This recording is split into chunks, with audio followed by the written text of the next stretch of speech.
Hello, everyone. Welcome to the Two Raccoons in a Trench Coat podcast. I'm your co-host for today's episode, Some Guy with a Hat, joined, as always, by our fabulous, wonderful, illustrious host. Some guy with a microphone. I guess we're going to be talking about something this episode. I felt like you had more to go with, so I was going to give you the second. I thought you were going to, because you gave me a real, hype intro. I thought you were going to pull the rug out from underneath me there as a bit. I guess not. I mean, I can get something planned up if you really want me to, but, We've got a very big episode today. We don't have time for bits and giggles. Today, yeah, we've got an episode in the length of 11 seasons and 14 spinoffs. Oh, God. Is it really 14 spinoffs? No, I'm exaggerating a little bit, but it's I'm not going to lie to you. I didn't watch anything past the 11th season. I haven't seen anything else. I don't blame you.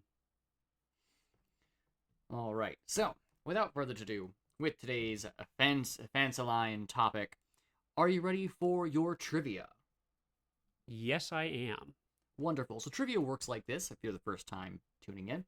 I have 5 questions related to the topic at hand. My co-host will have 60 seconds to answer those 5 questions.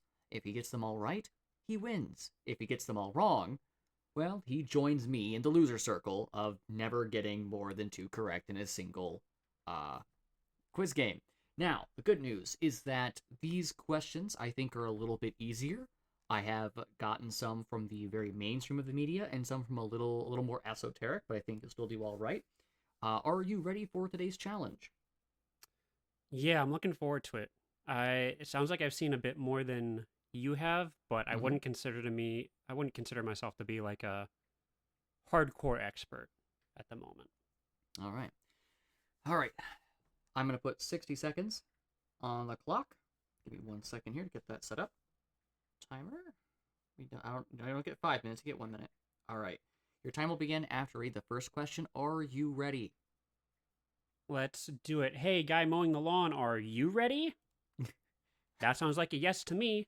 Alrighty. Apologize in advance. The character known as Michonne uses what iconic weapon in the series? Katana. That is correct. I don't need to tell you the answers. What is written on the key cards left by the group known as PPP. CRM? Question 3. Who is supposed to narrate the story of The Walking Dead in the comic series? I mean, Rick's the main character, so I'll say, oh no, Carl. What was the primary source of sustenance at the settlement known as Salvation Station? Sanctuary was human meat. So if they're the same thing, I'll say human meat. Alrighty. And finally, the titular character, Carl, was shot in which of his eyes? His right. And time, with 5 seconds to spare on the clock. How do you think you did? Probably a solid 3. I'd be surprised if I got all of them right, but I'm pretty confident in at least 2 of them. Well, let's go over the answers. The first question was, the character Michonne uses what primary weapon? And that is correct. You said katana. Fantastic answer. Next, what was written on the cards left by the mysterious group known as CRM? And that was indeed PPP. Next, who narrates The Walking Dead in the comic series? And that is correct. It is Carl is actually narrating it to his children and telling the story of his life and their grandfather. Spoiler alert, haven't gotten that far yet, but I... We'll talk about that today. Oh no, I don't want spoilers yet. Salvation Station. The primary source of food at Salvation Station was what? And it was, in fact, human meat. Okay. And then finally, which eye was the titular character Carl shot in? And that is correct. He was shot in his right eye. You got 5 for 5 today. Wow. That is a new record. It helps when the people who play trivia actually know the media instead of the person who knows the media usually hosts, and then we Yep. put the other one up against someone who also has watched it. Uh, so that's what I'm attributing to my win to. I'd like to thank the Academy for supporting me in my journey. Um, I would not like to thank AMC Plus. That's for sure. But Yeah, nobody likes AMC Plus unless they want to sponsor us. Without further to do, uh, I figure today we'll just focus on the main 11. Have you seen all 11 seasons? I have seen all 11 seasons. I've seen all of Fear, and I've seen all of the spin-offs that they have made since. I think there are like one or two bits and pieces of projects that I haven't seen, but for the most part, I've seen a decent amount of Fantastic. Fantastic. So let's jump right in with uh now, did you watch the series, AMC series first, or were you a comic reader first? it. I watched the series first. I actually just recently, in the past couple months, started picking up the comic, so I'm about halfway through. Um, and the differences are, I mean, basic plot structure is about the same, but Mm-hmm. the individual character moments are so different. Oh yeah, I feel like the comic does a very good job of being much more. I think there's a level of impactfulness you can have in comics because you can take your time to tell a story in pictures. Mm-hmm. Whereas on the big screen, if the majority of the audience doesn't care about a character, like if there's a character moment you don't care about in a comic, you just flip to the next page and you're moving on. Whereas when you're putting on a major motion picture, um, you you kind of have to, if the majority of the audience doesn't like a character in and of themselves, um, then you just kind of have to like either bite the bullet and maybe lose um some viewers, or you have to just move the story along and leave people unsatisfied, which I feel is a it's there's no happy medium there. Yeah, I mean, I think a lot of season. I'm pretty sure we talked about season 7 in a previous episode where like the first watch was rough, Mm-hmm. just because like a lot of stuff happens that you don't really care about, Yep. and plus the pacing at first is really off with what they decide to focus on because it goes from the lineup with the first episode, and then it switches to Carol in the Kingdom for the second episode, and then back to Daryl for the third, and then back to Alexandria for the fourth episode. Like they really segment that season Yeah. pretty early on. Hmm. So I have a question for you about The Walking Dead. Mm-hmm. What Oh, is that is what we're your talking about today? It is. Today Wow. is The Walking Dead. Specifically the first 11 seasons, not too many of the spin-offs, maybe not so much of the comics unless we have like interludes for them. But The Walking Dead is our topic today. And my first question for you about The Walking Dead is who's your favorite villain? Or villain group, I should say. Ooh, villain singular, definitely Negan. Mm-hmm. Villain group would probably be the Whisperers. Yes! Oh, the whispers. Like, I could talk about Negan for the entire rest of the episode just as a singular person, but the Whisperers, when they were first introduced, I Mm-hmm. was so excited for the possibilities because they were not people. They were set up to be intelligent walkers. I'm like, are we Right. finally getting evolutions to these creatures? Thank God. I was so interested.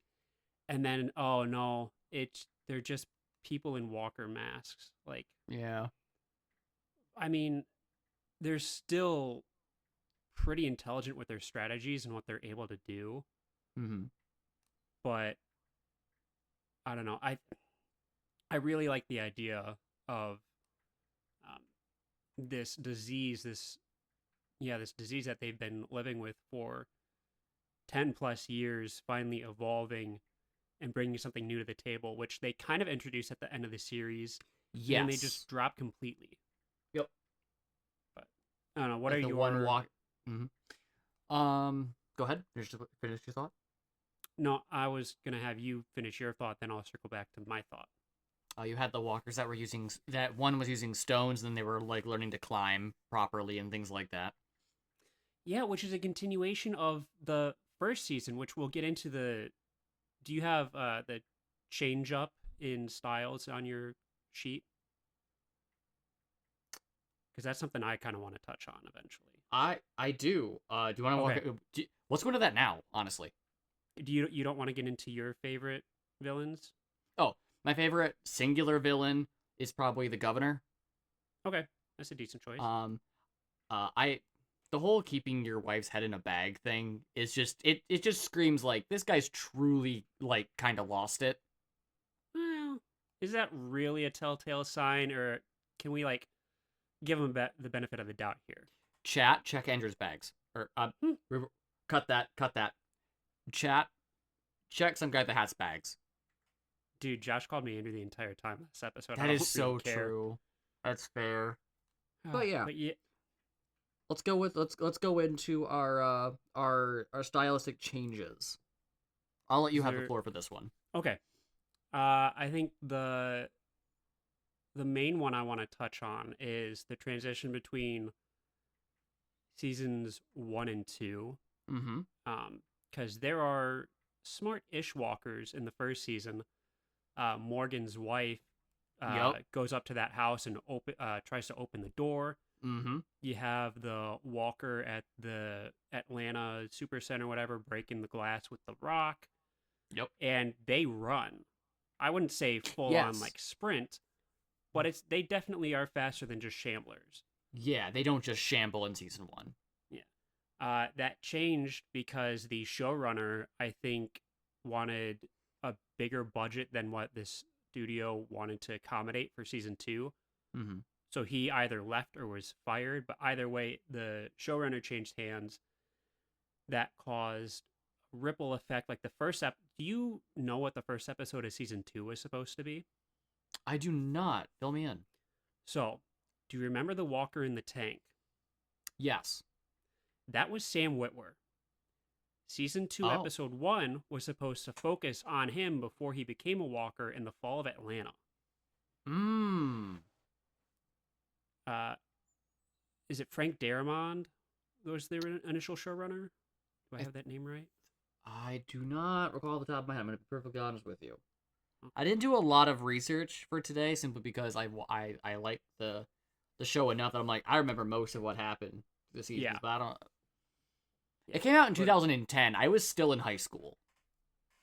Yeah. Oh, I should get into how I first got into the show. But to wrap up the changes of season 2, Dale was also going to have a character arc more in line with his comic iteration.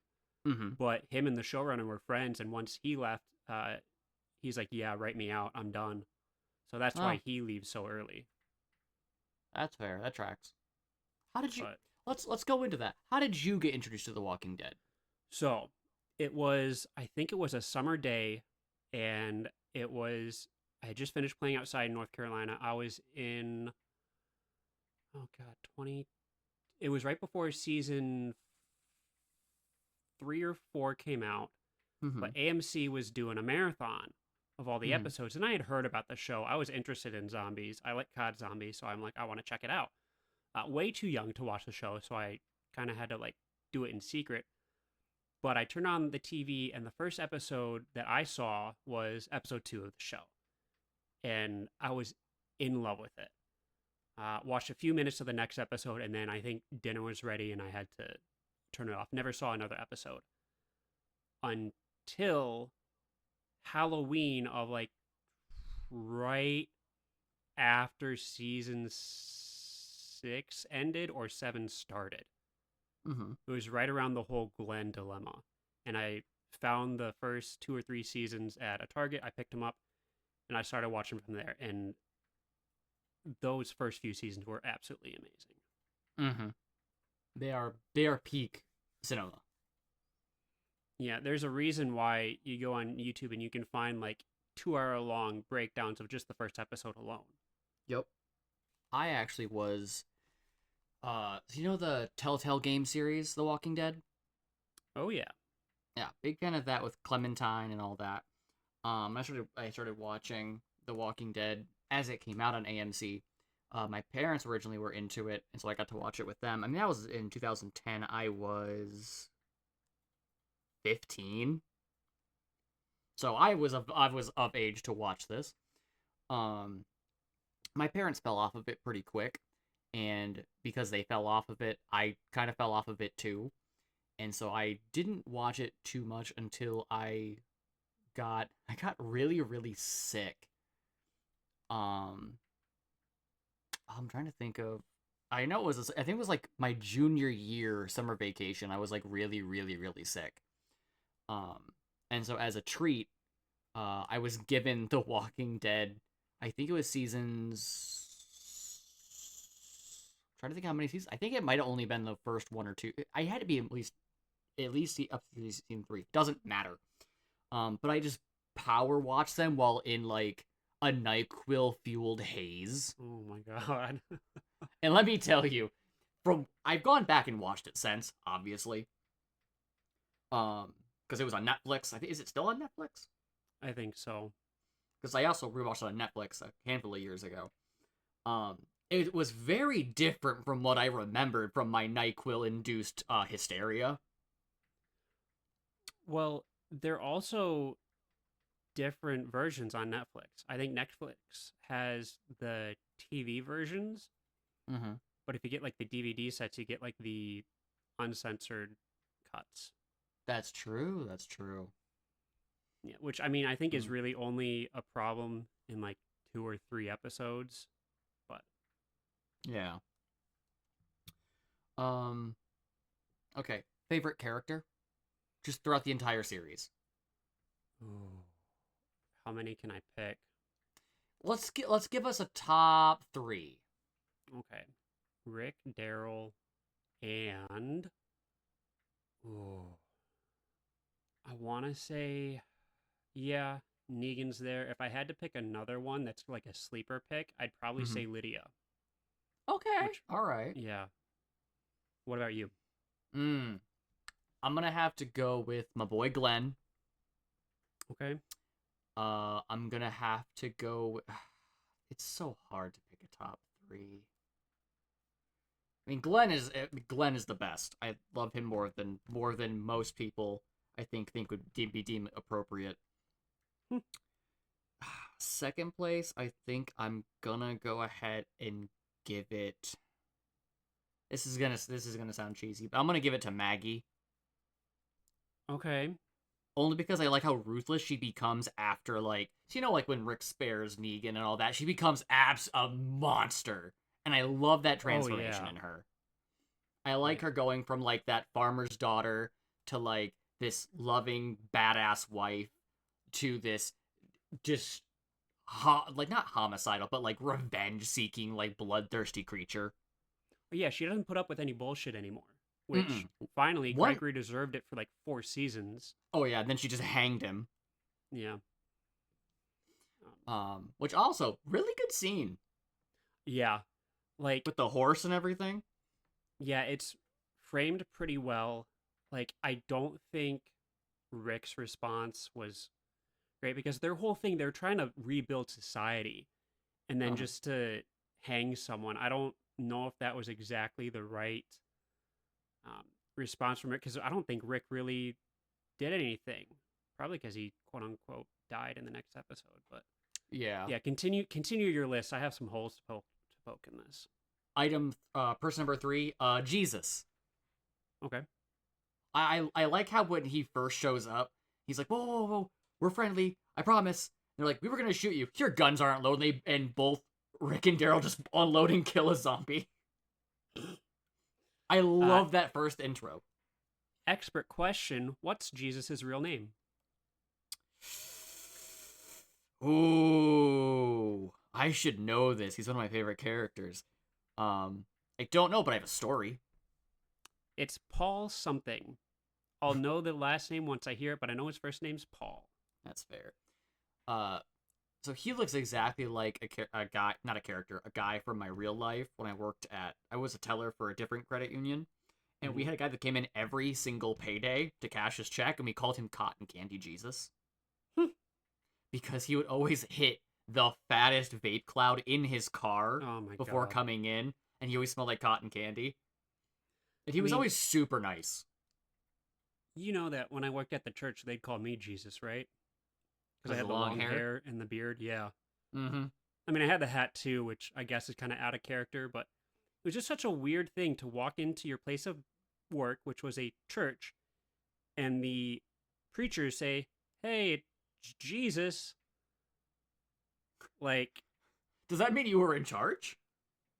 I would have, one could probably assume that, but I didn't want to act heretical and start making demands like, "Hey, maybe pay me what I'm worth," you know? Just okay. Here's the thing. Remember, you know those "What would Jesus do" bracelets? I mean, I know the phrase. I didn't know they were bracelets. Oh God, yeah, they were WWJD, like those little like the cancer awareness bracelets that are like pink or Yeah, the white live or what have you. strong. Yeah. But they were just yellow ones that said "What would Jesus do?" or WWJD or whatever. Remember, when asking yourself what would Jesus do, flipping tables and chasing people with whips is within the realm of possibilities. The whole phrase just kind of sounds like a radio station. Ask yourself next time, WWJD. Jesus in the morning. All right, I But think you yes. got. Oh no, that's three characters. Yep. Okay. Uh, I don't mind Glenn in the first few seasons. Mm-hmm. By the time he makes his leave of absence, I was fine with it. That's one of the reasons I like him so much is that Okay. he doesn't lose all his flavor. When he What do you think? dies, it's sad. Well, what about his fake out? Like 3 episodes before his actual death. Eh. Okay. I elect to not believe that's canon. Oh, okay. I guess we're able to do that then. Mm-hmm. But I cannot stand Maggie. Like after Oh. Glenn dies, Mm-hmm. she just always complaining, always crying, like, "Oh, you killed my husband. Yeah, get over it, okay?"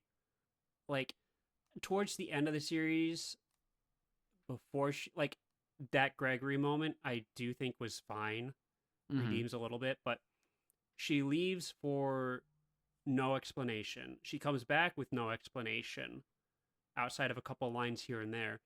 Mm-hmm. And I don't know, it just I don't think the acting was all there. I'm especially not a fan of where they took her character in the spin-off. That's for sure. I haven't seen that. Yeah, it's they basically just rehash um oh, you killed my husband, so you got to help me do this now. But watch your back cuz I'm still upset at you I mean, for like that's 2 seasons. that's annoying because in The Walking Dead, she doesn't forgive Negan, but she says she doesn't want to be angry at him anymore either. Right, they reconcile, I mean, it's like the Cold War. It's an uneasy peace. but there is like an end to that arc. Like it Mm-hmm. was they said we're good, Mm-hmm. but I don't know. They're doing a third season of that show, um, and each season has ended on a cliffhanger of, oh, what's our dynamic gonna be like next season? And they're kind of teasing like, oh, we actually have to work together for real this time. Like, Mm. You know, one thing that the show does at simultaneously terrible and great at the same time. uh, hit me. Weapons. Yes, my God, Some of it, okay. I don't know who the weapon master was for the. I mean, they probably had multiple. If I'm being fair, for sure. um, but whoever their weapon masters were, some of them were A+ on point. And other times they might be okay. So you know how I love the governor as a villain. Mm-hmm. So he's using an AUG 3, which is Right. fine. Um, but he fires at full auto. Yeah, it's supposed to be burst fire, but I'm Mm-hmm. pretty sure it's not outside of the realm of possibility for it to be full auto at times. I get because the similar mark he's carrying is the AUG 3, which is only in semi-auto and 3 round burst, which is fine. Um, And it's like, and you can, and here's the thing, you can always mod weapons. There, who knows what they could have done to that thing? You know what I mean? Right, like he took his weapons from military convoys. Mm-hmm. So Maybe, I'm I mean, it could have been an AUG 3 dash, like XTL or something like that, which does have full auto capability. It just looks like an AUG 3. Doesn't have any of the other markings of any other AUG variants. But I digress. I'm a weapons guy. yeah. I'm here Speaking fighting for your Second Amendment rights. I'm a raccoon in the garage. speaking of weapons, what was Negan's bat named? Lucille. Bonus point. What was the bat named after? Mmm. Ooh. Judith. Nope. The bat was Oh, named after his wife. I'm drawing a blank. Yeah, Lucille was the name of his wife, Oh, and I thought okay. I misunderstood the phrasing of the word of that's the what I question. kind of got after you said Yeah, Judith, and I'm I like, was I like, don't. Yeah. he gets a real close relate. Did he change the bat's name to Judith after like the whole like Blizzard arc? Well, that's no, but another Yeah, he named thing. Lucille after his wife. That's his the Yeah. bat's namesake was his wife. Yes. Yes. No. Like also like yeah, we get it. He killed a couple people, but he's proven himself like he's changed. He cares about this kid. Maybe take it easy on him, and they never give him the benefit of the doubt moving forward. No, So, nah, never. Which is why he chooses to depart. Okay. Fun trivia fact. mhm. Uh, the character, Negan, played by the actor. Jeffrey Dean Morgan. Yes. He plays, whose dad in what hit CW series? Is it Dean Winchester in Supernatural? Yeah, Sam and Dean's dad in Supernatural. Back when he Uh, was still kind of chubby. more trivia for you. Lucille is played by his actual wife.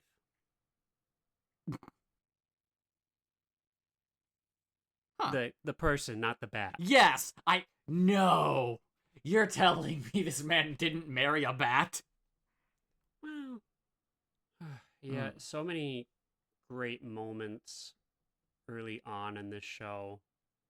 Um, but one of the things that this show is known for are it's basically a revolving door of characters. Like you never want to get attached to any single one. You can get attached to a couple, Mm-hmm. and I do mean like maybe two or three, Yeah. because you just know they're never going to kill them off. But for the most part, you just don't get too attached. What was your favorite or most impactful death on the show? Easy. Shiva. Ah, poor Shiva. Uh, from the second we met King Ezekiel, I'm like, I love that tiger. And I love that they put a stuffed, or is it a stuffed, or is it I think it's a stuffed tiger they have when he's named, they don't call him a chancellor. Not a governor either. No, it's some mayor. No, Maybe? El Presidente. I don't know. Well, they have a stuffed tiger at his inauguration ceremony. oh, I didn't catch that. Yeah, That's it's neat. on the balcony with them. Yeah, I wouldn't even know. Oh, I Abraham's death hit me. Like Oh. he was one of my favorites, Mm-hmm. and just it's so much more sad because like hardly anyone even thinks about his death because it's instantly overshadowed in the same episode. By Glenn's death. Like I think if they had moved Abraham's death to the end of the season 6 finale Mm-hmm. and then kept everything in season 7 the same, it would give the show time to breathe a bit. It wouldn't feel like it's on a massive cliffhanger, and then Right. people will get upset by the season 7 premiere. Yep. Trivia for you. Yes. Abraham plays what character in the hit HBO miniseries Band of Brothers? Oh, I don't know. I know he's in a couple other shows. Mm-hmm. I wouldn't know his name. He plays Sergeant Bull. Uh, He's part of did Easy you Company. did you know he was in a couple episodes of Lost as well? Was he? Yes, he was Ana Lucia's police partner in flashbacks. Oh. Yep.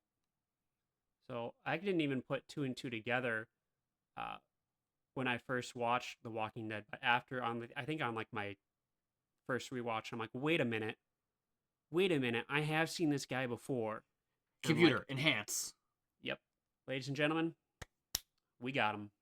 All right, so we got with hardest deaths. All right. Who were you happiest to see die? Oh, there are so many. Um, I was kind of glad Andrea got out of the way early on. Mm-hmm. Um, Whoever Herschel was dragging around at the farm, like they didn't really add anything to the story. Yep. Um, I think the best one was the police officer that killed Beth. Oh, yeah. Like just instant karma. Like she Mm-hmm. was a full on antagonist the entire way through. Like they tried to redeem her a little bit by saying like, "Oh no, here's why I'm doing these things. Mm-hmm. I have to keep the peace around here." But it's like, really, you're going about it all the wrong ways. Oh, Tyrese's death also is sad. I really wish he would have made it. Oh, yeah. Which his death in the comic, like the entire episode, we could just talk about differences between the show and the comics. Comics, yeah. Oh, and Herschel. Damn it! There's Oh, so yeah. many good Yup. moments in this show. Mm-hmm. I'll probably have to say Herschel's my most heartbreaking death, but That's fair. uh, Tyrese gets Herschel's death in the comics, Mm. but it's not in front of everyone. It's just the governor, Tyrese, Rick, and Michonne and her Tyrese had been hooking up a little bit, um, and he just instantly is like, "There's no deal to be made." Tyrese is yelling like, "Don't listen to him," and then it happens, and they drive off. Mm.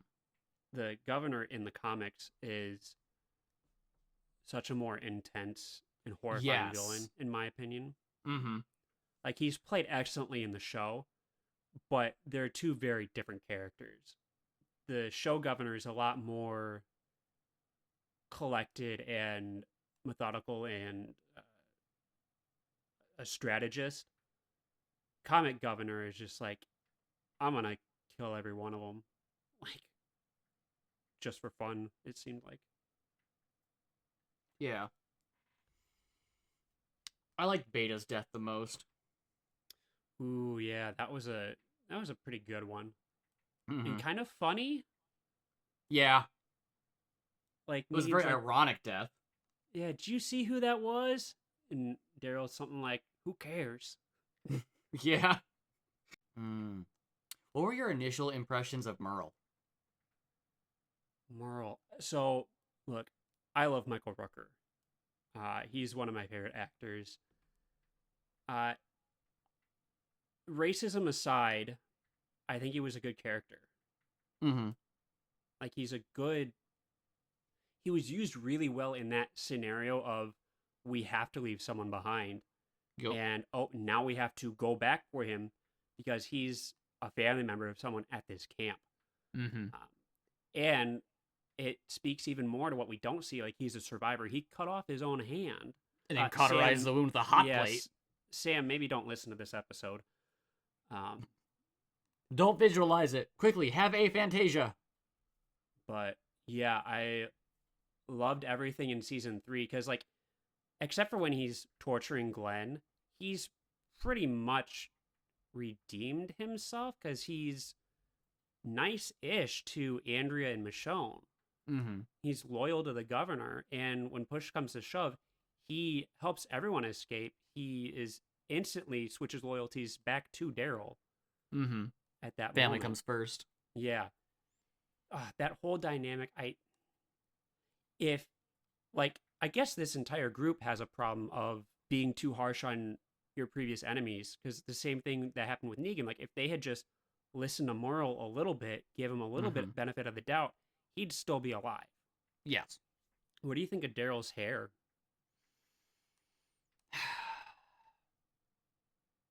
I don't like it. Oh. I don't like Rick's either. Or Carl's. So should everyone just go the Shane route and shave it off? No, I didn't like Shane's either.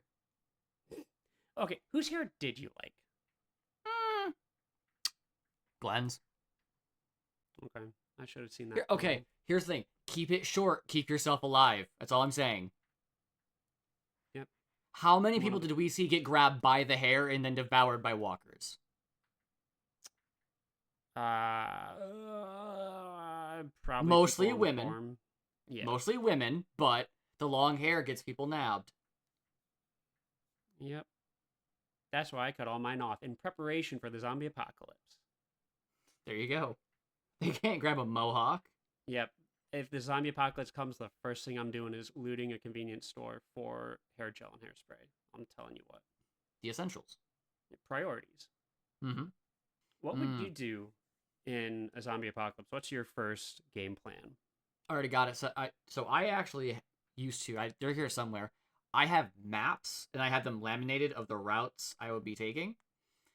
So the first and foremost thing is know your value, and understand that stationary lifestyle is not going to be sufficient, at least not in the short term. So I plan on gathering up all of my allies. You're of course one of my top allies. Oh, I'm honored. Indeed. My home is a central meeting point, and we will. I can't discuss the full details of the plan Right, on air. understandable. Understandable. There is a route that I have mapped out that we'll be taking, and I will say this in case anybody wants to join up with our survival crew.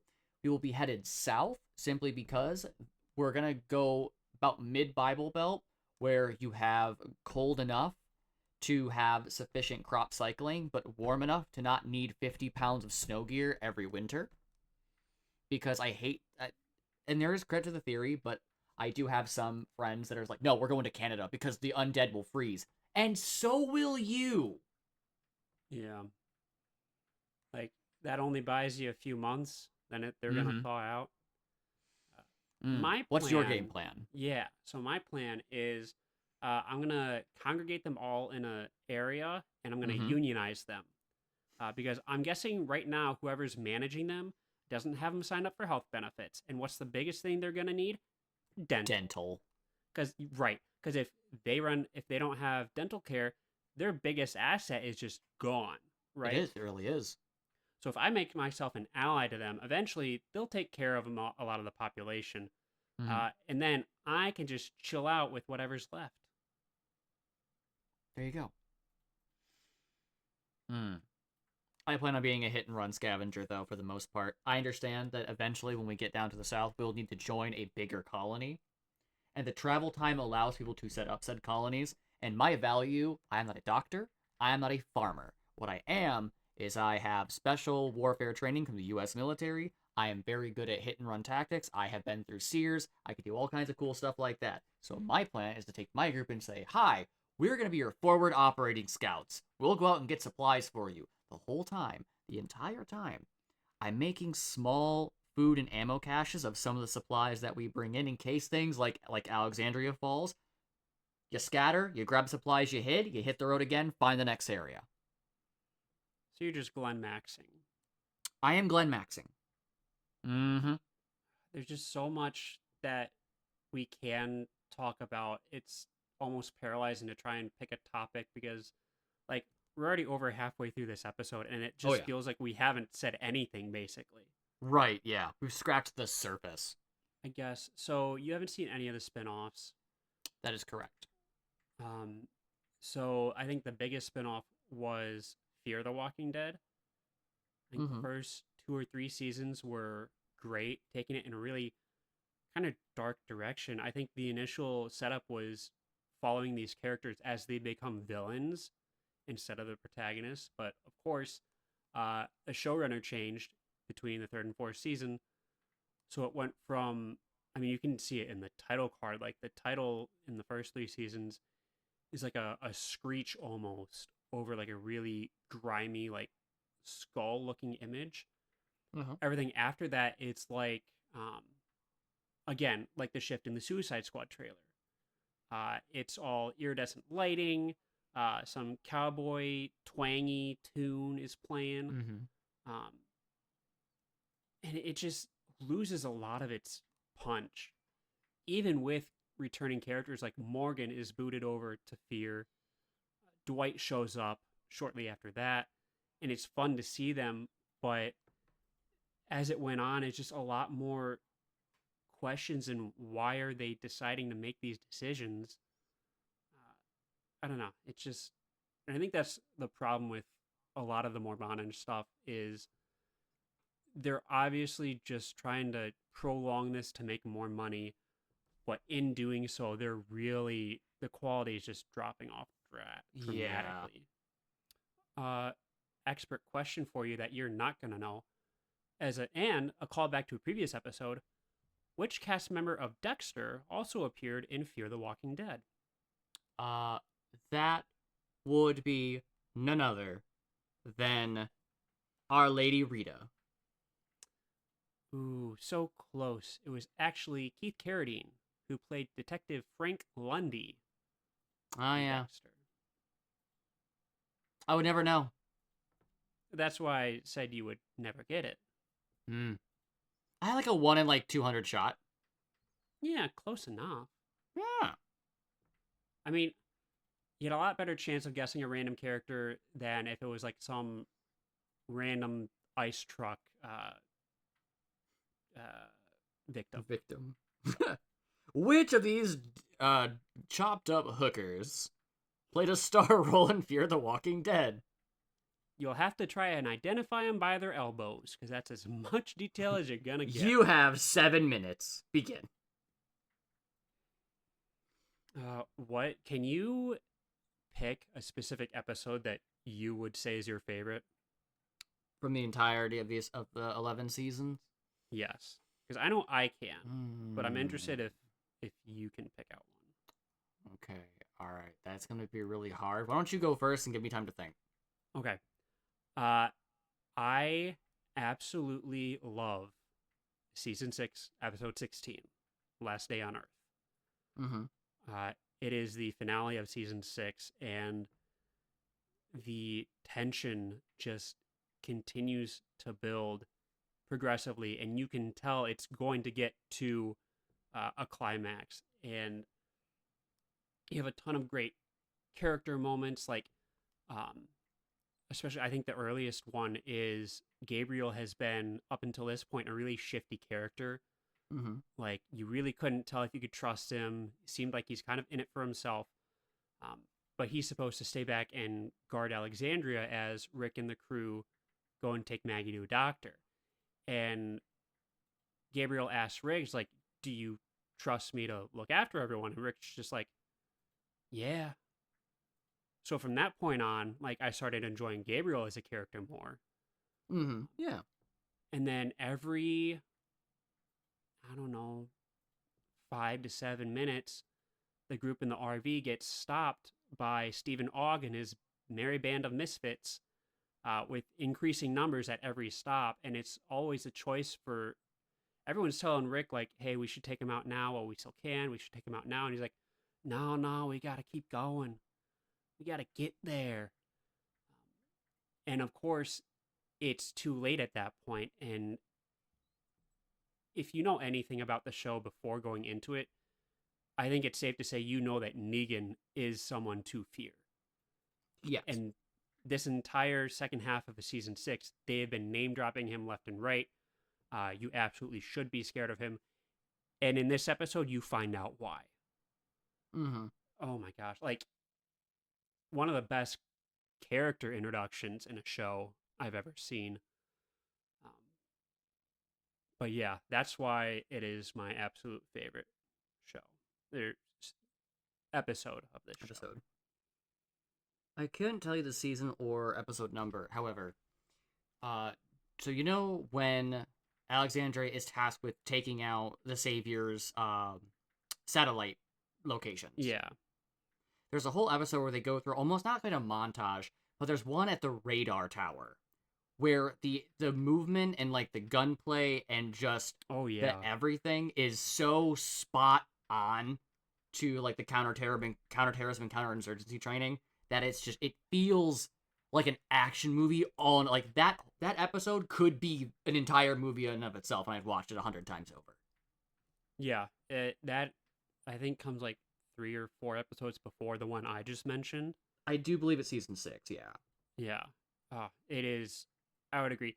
I don't think it was the smartest thing for them to get into that situation, No, not at but all. I do agree the choreography in that episode was spot on. Mm-hmm. I felt the governor bringing a tank was a little over the top. Yeah. Yeah. And also just Daryl tossing a grenade down the barrel. Like, it's a way to take it out, but Right. it felt very convenient. Yeah. Yeah. I mean, I think they took the inspiration from Bandit Brothers back in World War II to disable artillery. They took TNT and they put them down the barrels of artillery batteries, which Yeah. worked. But then again, I'm not exactly sure what model. I'm not a World of Tanks player. I'm not sure what tank they had. I don't think it was a Sherman, but I'm pretty sure the dual insulated chrome lined barrel of any tank would be sufficient to work through a grenade. Yeah.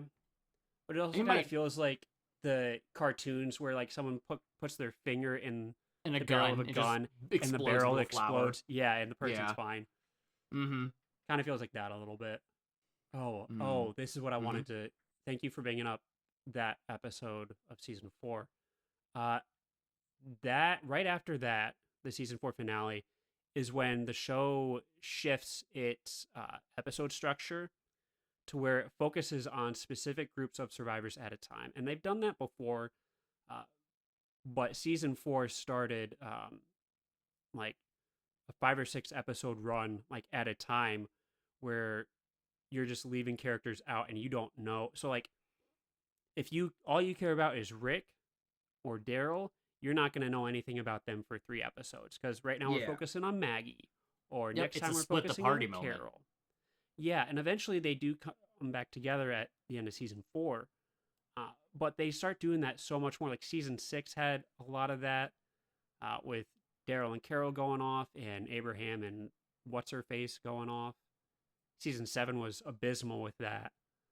Um, Yeah. but I don't think that necessarily was what killed the show, but I think that's when the cracks started to form. Yeah. I think the cracks were there. I think that was kind of like the dam taking too much pressure. Yeah, which is kind of funny because I think the season 5 premiere is the most viewed episode of all time. Is it? I think I watched a couple videos, video essays, and I think in more than one occasion they made that point. So Hmm. I think I could see it. yeah, The hype is I'm sufficiently built up by that time. yeah, because you got Sanctuary is supposed to be a safe place. It's not.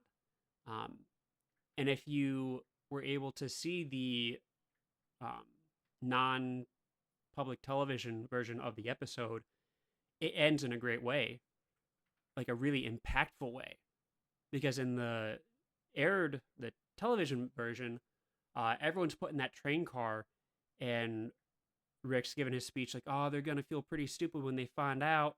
And everyone's like, "What are you talking about? Find out what?" And he's like, "Oh, they're screwing with the wrong people."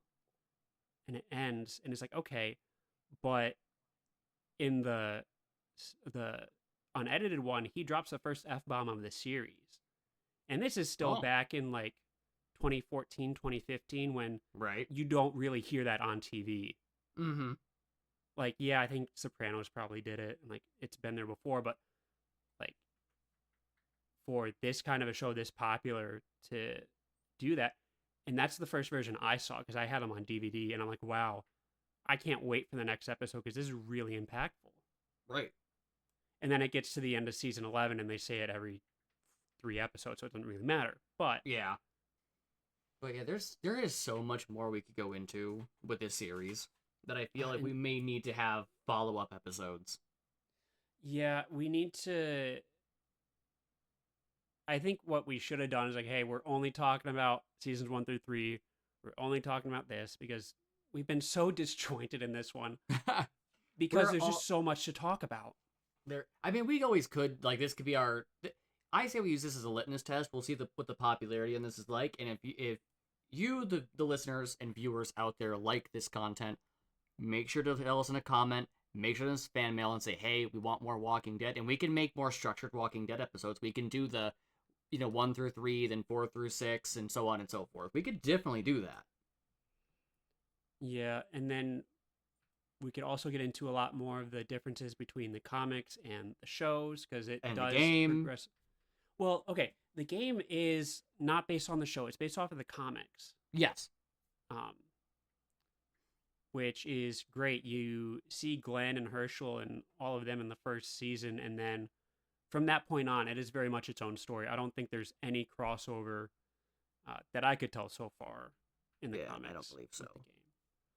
Um, but Lee, one of the best characters in fiction. Oh yeah, he's all right. I'm Every not sure time you're gonna get that he joke. I don't know how far you are in the series. in the Telltale game. Yeah. Oh, I finished it a while ago. Oh, okay. So you get the joke. Yeah. All right, cool. This wasn't funny. Gotcha. Moving on. Well, I got it, but I don't know if anyone else is gonna get it. Audience, your homework today is to go. Telltale Games no longer exists, so go buy their abandonware. I did they not do the latest Tales of the Borderlands? I don't. I thought they came Telltale's back. is Telltale Games back. Oh. Oh. Did I learn you something? Apparently so. Yeah, because I know I think Wolf Among Us was an iffy spot, and I don't think they made a sequel. But then I think they came back. Um, Apparently they're working on Wolf Among Us too. okay, that's good. I haven't played it, but I heard it was pretty good. I like Wolf Among Us. But yeah.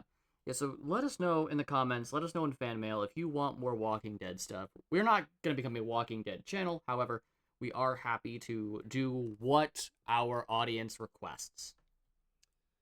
Yeah, we're dropping this episode now because Daryl and Carol, Daryl Dixon season 3 is about to come out.